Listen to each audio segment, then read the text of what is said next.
Hello guys, welcome back in your own channel Anju Science Classes. I'm Anju Sharma. Today we will discuss a topic electrical energy and power.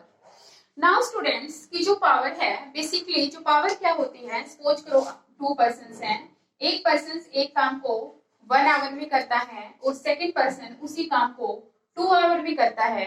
तो आप मेरे को बताइए कि जो power है वो किसके पास ज्यादा है।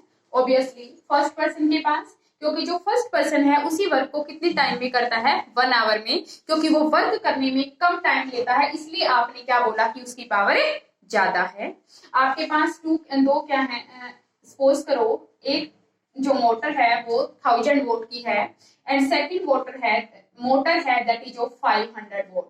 आप ये बताओ टैंक जो है आपको फिल करना है तो कौन सी मोटर जल्दी टैंक को फिल करेगी? ऑब्वियसली 1000 वोल्ट वाली, क्योंकि जो इसकी जो पावर है वो क्या है, ज्यादा है, इसलिए टैंक को फिल करने में क्या करेगी, कम टाइम लेगी। तो इसका मतलब पावर का जो रिलेशन है कहीं ना कहीं वर्क और टाइम दोनों से है।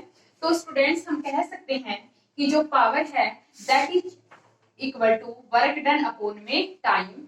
Rate of doing electric work is known as power. Now जो पावर है उसकी एसआई यूनिट क्या होती है, वोल्ट। पावर की जो एसआई यूनिट है students that is volt.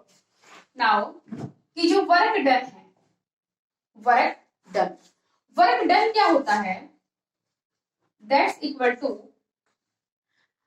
Work done यहाँ पे किसकी फॉर्म में है स्टूडेंट्स, हीट की फॉर्म में। किसकी फॉर्म में है, हीट की फॉर्म में, हीट एनर्जी की फॉर्म में।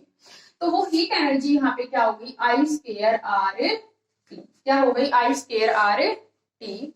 अब यहाँ पे रख देंगे P is equal to I square R T upon में टी।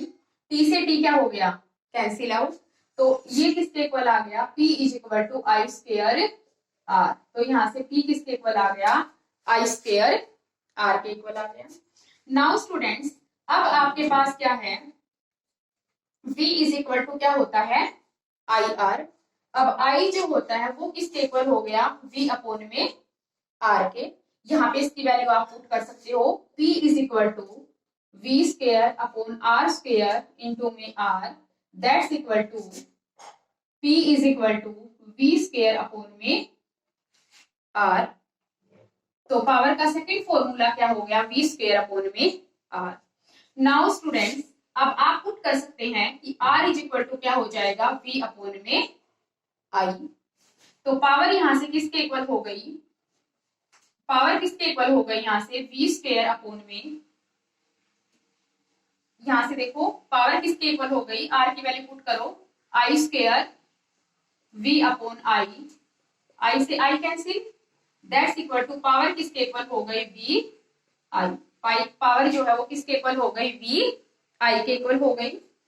यहां से स्टूडेंट्स आपको 3 फॉर्मूलाज मिले, P is equal to I square R, P is equal to V square upon में आर और P is equal to V upon में I. Now students इनके base पे आप 2 क्वेश्चंस के आंसर दो। फर्स्ट क्वेश्चन है कि आपके पास 2 बल्ब हैं, इसकी पावर कितनी है 60 वोल्ट और दूसरे की पावर कितनी है 100 वोल्ट। एक की पावर कितनी है 60 वोल्ट और दूसरे की पावर कितनी है 100 वोल्ट। अब स्टूडेंट्स और दोनों में कितनी वोल्टेज है 220 वोल्ट। कितनी वोल्टेज है 220 वोल्ट। तो आप यहाँ पे देखिए कि जो पावर है वो क्या है, डिफरेंट है। पावर क्या है, डिफरेंट है, लेकिन वोल्टेज दोनों में क्या है, सेम है। वोल्टेज क्या है, सेम है। जब वोल्टेज सेम होती है तो कौन सा फॉर्मूला लगता है कि वो पैरेलल कॉम्बिनेशन में। वोल्टेज किसमें, कौन से कॉम्बिनेशन में सेम होती है, इन्हें पैरेलल कॉम्बिनेशन। ठीक है, पैरेलल कॉम्बिनेशन में। तो ये क्या हो गया, 100 वोल्ट हो गया और 60 वोल्ट, और यहाँ पे जो वोल्टेज है दैट इज ऑफ 220 वोल्ट। तो आप फॉर्मूला लगाओगे P is equal to V square upon में R। तो यहाँ से आपको पता चला कि जो P है वो R के क्या है, इनवर्सली प्रोपोर्शनल। P है जो वो R के क्या है, इनवर्सली प्रोपोर्शनल। कि जो R अगर ज्यादा है तो P क्या है, कम है। R अगर कम है तो P क्या है, ज्यादा है। तो इसका मतलब जिसकी पावर ज्यादा है उसी का रेजिस्टेंस क्या है, कम है, और जिसकी पावर कम है उसका रेजिस्टेंस ज्यादा है। तो पावर किसकी कम है, 60 वोल्ट की, तो इसका मतलब रेजिस्टेंस किसका ज्यादा है, 60 वोल्ट वाले का। क्लियर है इतना। अब आपका सेकंड क्वेश्चन अराइज होता है, स्टूडेंट्स कि as we switch on a कि जैसे ही हम हीटर को स्विच ऑन करते हैं तो बल्ब बिकम्स थिन, बल्ब जो है वो क्या हो जाता है, डिम हो जाता है, बल्ब क्या हो जाता है, डिम हो जाता है। और कुछ but after few second bulb start flowing with same brightness why, कि जैसे ही आपने हीटर के लिए स्विच को ऑन किया बल्ब क्या हो गया, कुछ टाइम के लिए डिम हो गया और उसके बाद वो क्या हो गया, सेम ब्राइटनेस के साथ जलने लगता है। क्यों?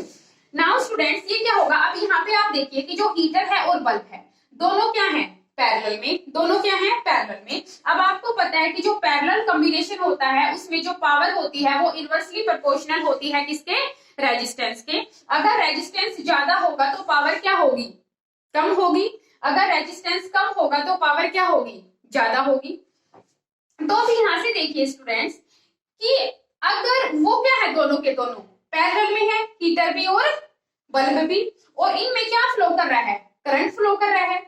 अगर यहां से अगर ये दोनों पैरेलल में हैं, सबसे पहले क्या हुआ कि हीट की फॉर्म में एनर्जी आई। सबसे पहले क्या हुआ कि इसके अंदर से जैसे ही आपने स्विच ऑन किया, जैसे ही आपने स्विच ऑन किया तो यहाँ पे करंट क्या हो गया, हीटर के अंदर उस टाइम पे रेजिस्टेंस क्या था, कम था, तो करंट क्या हो गया, ज्यादा अमाउंट में क्या हो गया, इंड्यूस हो गया, ज्यादा अमाउंट में फ्लो हो गया इसमें से करंट, तो इसका मतलब बल्ब क्या हो गया, डिम हो गया।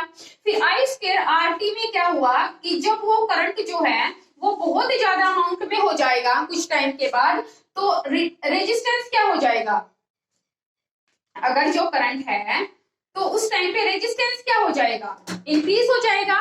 तो हीटर का रेजिस्टेंस इंक्रीज हो गया। अब उसके अंदर करंट क्या है, इतनी ज्यादा अमाउंट में नहीं है क्योंकि करंट रिड्यूस हो गया और रेजिस्टेंस इंक्रीज हो गया। तो जो वो बल्ब है वो अब क्या हो जाएगा, सेम अमाउंट में या सेम ब्राइटनेस के साथ ग्लो करेगा। एक बार ध्यान से देखिए दोबारा से, दोनों क्या है, पैरेलल में है, करंट हीटर में फ्लो कर रहा है क्योंकि उस टाइम पे वहां जैसे ही स्विच ऑन किया रेजिस्टेंस क्या है वहां पे उसका कम है, तो ज्यादा अमाउंट में करंट फ्लो किया। तो ऐसे ही जब वो हीट हो गया, जैसे ही करंट फ्लो करता गया तो वो हीट हो गया। अब जैसे ही उसके अंदर हीट हो गई ज्यादा तो करंट क्या हो गया, रिड्यूस हो गया वहां से। क्यों? क्योंकि उसका रेजिस्टेंस इंक्रीज हो गया।